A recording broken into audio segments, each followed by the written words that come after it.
start with how much money like you brought and like how much you actually ended up needing and stuff? Okay, yeah. How much money did I need to bring? So I brought $1,500, which was like really, really low. What? Yeah. Plus, wait. I got paid from my old job Oh.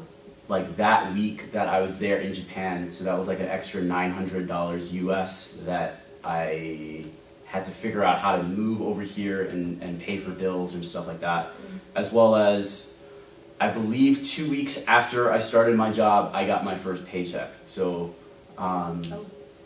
yeah, it wasn't that bad, but I did kind of struggle and still have continued to struggle for quite some time. Nah, Tokyo life. Yeah. Let's go with the next person. Okay. Well, the official Tocho recommendation is $2,800 US, but that is shockingly low. I don't think it's enough. And I hate to be the one to say bring more, but officially people who have survived on 2,800, but around 3,500 is more wiggle room, especially because you don't get paid right away. Yeah. Yes. Like Ace did, because you're here for a month. I came in during the middle of the month, so I got paid relatively quickly, but I'm pretty sure for the people who have just started and get there, at the end of July or the beginning of August, they don't get paid for a while either. For public schools, you get paid on the 15th of the month. And then I think for private schools, you guys get paid. It depends on whatever the school, whenever those teachers decide. So I get paid on the 20th. If the 20th resides on either a holiday or a Saturday or a Sunday, I get paid that Friday, which is awesome. That's nice. Yeah. So how much did you bring? So I brought, I think, around 2,800, and it was definitely pretty rough because of key money and there are a lot of upfront costs for apartments here. So you can kind of get a good sense, I think, of how much you'll be able to live on when you research apartments before coming over. So definitely do that.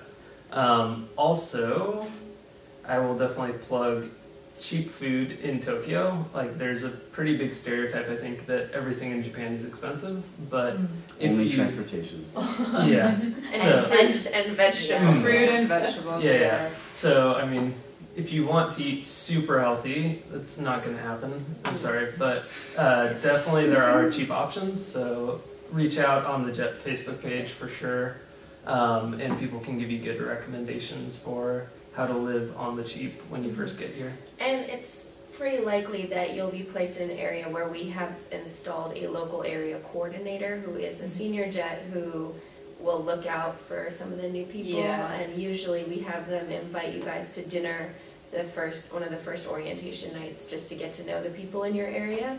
And there's a public and private LAC for each area. You will have an LAC. Yeah, you will. Yeah. So how much did you Okay, yeah, I brought, I think I actually brought 3,500, so I did not have any money troubles when I first came, so that was a load off my shoulders because I know a lot of other people did, but yeah. I think I was in the same boat as Rebecca. I brought about $2,000 or $3,000. I don't really remember running into any issues. As for how to bring it, I think it's probably easier to transfer it into yen before you come. When you arrive, you're not going to have time at the airport to change your money. Yeah. So yeah, bring it in yen. I think I brought some in yen and I had others still in US. And also, because it's Tokyo, most of the ATMs in convenience stores take visas, so you can just withdraw from your debit account. Yeah. And it only charges you a foreign transaction fee, which I think is $10 US. Lower. Unless you have Charles Schwab, in which case it is free to take out money. Oh, that's so nice. So that's kind of my segue into how much I brought. I actually brought somewhere around 3,500 as well. But since I decided to rent an apartment that's a little bit on the higher end of rent, out of all the other groups, like between the key money, which is like a gift that you give to your landlord, that consists of 1 month of your rent.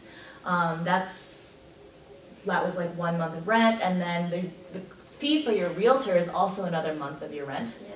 And then the deposit for your apartment is 2 months of rent? Yeah, I would plan to pay about 4 to 6 months rent as a Like upfront upfront, fee. right? So I paid like about 4 or 5 times like my monthly rent, and my monthly rent is pretty high. Do we want to do that? How much do you pay? So it's $775, which is actually it's just a little bit higher on the $775 US or 75, yeah, US. Okay. So that times 4 ended up being like quite a lot, and Japanese apartments come unfurnished. There's Yeah. no washing machine, there's no refrigerator. Some of them don't even have like a gas stove, like you have to buy it yourself. Like some of them don't have lights, and so yeah. So with all of that included, $3,500 wasn't quite enough for me, like in terms of startup costs. But since I have a Charles Schwab bank, I just went to 7-Eleven. I just withdrew yen through like the dollar, Yeah. like Chins. foreign transaction thing. Mm. But I ended up spending more than $3,500, like just because of that big whammy that comes at you. Yeah, which to is get an why apartment. I want to recommend share houses yeah. because that was not an option again offered to me my first year, and we're only just starting to like tell people about it. Yeah.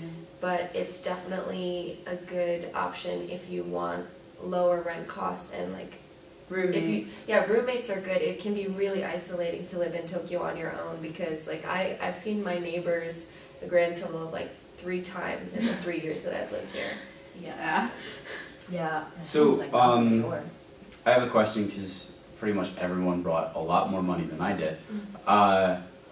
What would you say, like, for someone who does not have $3,000 to pull out of their pockets, what should they do if they get placed as Tokyo? Because, I mean, I see a concern that, like, some people will say, like, oh yeah, I got Tokyo, but then they're like, I may have to turn down Jet because I just don't have that type of money to move To, like, in. Yeah. Startup. I think we've been talking about like how we had like a lot of like upfront apartment costs, but actually living alone in Tokyo can be super affordable. Like, like Right. we had one Group A Jet who paid as little as $400 a month for his like it was a tiny It was a apartment. tiny ass It was a tiny apartment, but but like Japan is pretty good You about making it can- a livable space. yeah, Um, you can definitely do it, and like over time, that like what looks like a tiny space at first suddenly is like huge, Yeah. and you don't understand how houses are so big in America anymore. Yeah.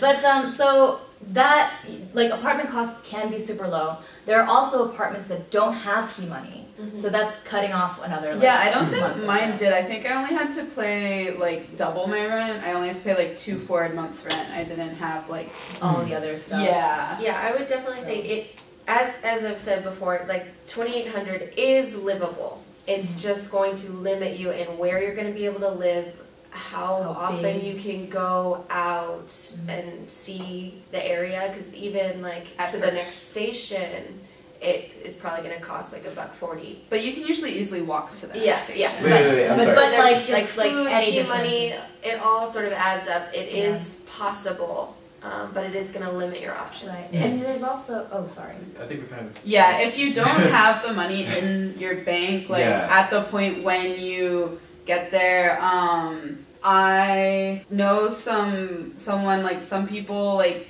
they did like some GoFundMe things, and then I think they also had like some family and friend support that like helped them with the initial, and then they were able to pay back later.